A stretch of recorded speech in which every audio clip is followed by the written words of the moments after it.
அனைவருக்கும் வணக்கம். இங்கே இருக்கிற அந்த செடியெல்லாம் நிறைய பாருங்க, இலைகள்லாம் நிறையா படர்ந்து அங்கே வரையும் போயிருக்கு. இது இந்த சைடுலாம் போயிருக்கு இல்லையா? இது என்ன செடின்னா சர்க்கரை வள்ளிக்கிழங்கு.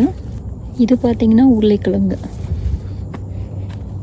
இங்கேயும் இருக்குது, இதுலேயும் சர்க்கரை வள்ளிக்கிழங்கு இருக்குது. இந்த செடியோட கொடியே நிறைய இடத்துல படர்ந்து வந்திருக்கு. இது பார்த்திங்களா, இது என்ன தெரியுமா? கருணைக்கிழங்கு செடி.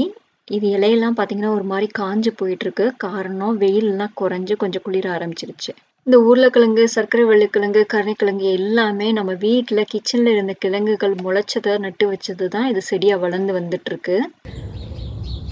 இன்றைக்கி என்ன ஒரு பெரிய சர்ப்ரைஸ்னால், இந்த சர்க்கரை வள்ளிக்கிழங்கு செடியிலேருந்து ஒரு பூ பூத்துருக்கு.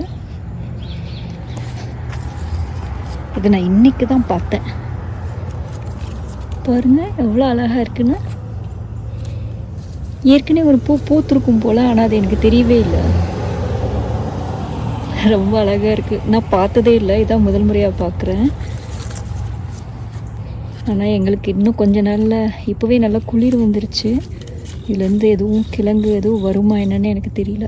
எதுக்காக இதில் கிழங்கு வராது அப்படின்னு நான் நினைக்கிறேன்னா, சர்க்கரை வள்ளிக்கிழங்கு பார்த்தீங்கன்னா பொதுவாக 3லேருந்து 4 மாதம் ஆகும் அந்த செடி நல்லா மெச்சூர் ஆகி காய் காய்க்க.